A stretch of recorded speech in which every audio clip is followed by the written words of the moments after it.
So ಈಗಾಗಲೇ ನೀವು ಹೇಳ್ದಂಗೆ ಕಳೆದ 2-3 ದಿನಗಳಿಂದ ರಾಯರೆಡ್ಡಿ ಅವರ ಹೇಳಿಕೆ ನಾನು ಮಾಧ್ಯಮದಲ್ಲಿ ಕೇಳಿದ್ದೀನಿ, ನೋಡಿದ್ದೀನಿ. ಆದರೆ ಅವ್ರು ಎಲ್ಲಿ ಕೂಡ ನೇರವಾಗಿ ಹೇಳಿದ್ದನ್ನೇ ಎಲ್ಲಿಯೂ ನಾವು ನೋಡ್ಲಿಕ್ಕಾಗಿಲ್ಲ, ತೋರಿಸ್ಲಿಕ್ಕಾಗಿಲ್ಲ. ಯಾರೋ ಒಳಗಡೆ ಇದ್ದಂಥವ್ರು ಬಂದು ಹೊರಗಡೆ ಹೇಳಿದ್ರು ಅಷ್ಟೇ ಸುದ್ದಿ ಆಗಿದೆ.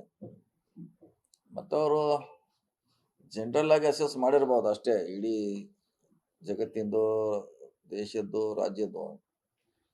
ಅವ್ರು ಎಲ್ಲಿ ನೇರವಾಗಿ ಹೇಳಿಕೆಯನ್ನು ನಾವು ಎಲ್ಲಿ ನೋಡಿಲ್ಲ ಯಾರು ಕೂಡ. ಸೊ ಅದನ್ನ ನಂಬಲಿಕ್ಕಂತ ಆಗೋದಿಲ್ಲ. ಸೊ ಜನರಲ್ ಆಗಿ ಚರ್ಚೆ ಮಾಡಿರ್ಬೋದು ಇಡೀ ಎಲ್ಲ ವ್ಯವಸ್ಥೆ ಬಗ್ಗೆ.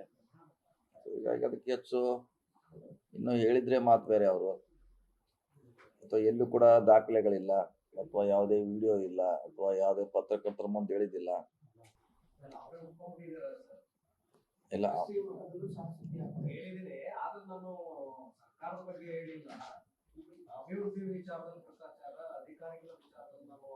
ಅದೇ ಹೇಳ ಜನರಲ್ ಆಗಿ ನಾನು ಮುಂಚೆ ಅದನ್ನೇ ಹೇಳಿದ್ರೆ, ಜಗತ್ತಿನಲ್ಲಿ, ದೇಶದಲ್ಲಿ, ರಾಜ್ಯದಲ್ಲಿ ಜನರಲ್ ಆಗಿರುವಂತ ವಿಚಾರ ಹೇಳಿರ್ಬಾರ್ದು ಹೊರತಾಗಿ ಈ ಸರ್ಕಾರ ಪರ್ಟಿಕ್ಯುಲರ್ ಹಿಂಗೆ ಅಂತ ಎಲ್ಲೂ ಹೇಳಿಲ್ಲ.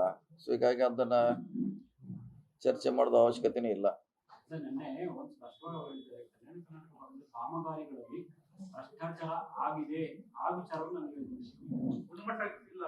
ಅದ್ರ ಹೇಳಿರ್ಬೋದು ಪದೇ ಪದೇ ಬೇರೆ ಬೇರೆ ಎಲ್ಲ ಜಿಲ್ಲೆಯಲ್ಲಿ, ತಾಲೂಕುಗಳಲ್ಲಿ ಇಂಥ ಕೇಳಿ ಬರ್ತಾವ, ನಮ್ಮ ವರ್ಕ್ ಸರಿಯಾಗಿಲ್ಲ, ಕಳಪೆ ಆಗಿದೆ ಅಂತ ಹೇಳ್ತಾರ.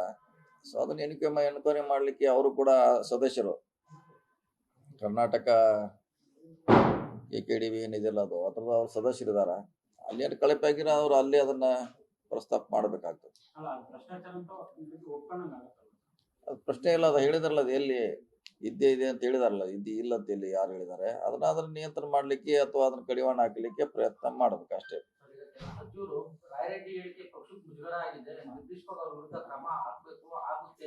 ಇಲ್ಲ ಕ್ರಮ ಕೈಗೊಳ್ಳೋ ಅವರು ಕ್ರಮ ಕೈಗೊಳ್ಳುವಂತದ್ದು ನೇರವಾಗಿ ಮಾಧ್ಯಮ ಮುಂದೆ ಹೇಳಿದಾರ, ಅಥವಾ ಯಾರಿಗಾರ ಹೇಳಿದಾರ, ಅಥವಾ ಸಭೆಯಲ್ಲಿ ಏನಾರೋ ಭಾಷೆನಲ್ಲಿ ಹೇಳಿದಾರ? ಇಲ್ಲ. ಚರ್ಚೆಯಲ್ಲಿ ಎಲ್ಲ ವ್ಯವಸ್ಥೆ ಚರ್ಚೆ ಮಾಡಿದ್ಮ್ಯಾಗು ಜನರಲ್ ಆಗಿ ಅನಾಲಿಸ್ ಮಾಡಿರ್ಬೇಕು. ಸೊ ನೇರವಾಗಿ ನಮ್ಮ ಸರ್ಕಾರ ಕೇಳಿದಾರೆ, ಇದೇ ಸರ್ಕಾರ ಕೇಳಿದಂತ ಎಲ್ಲೂ ಇಲ್ಲ.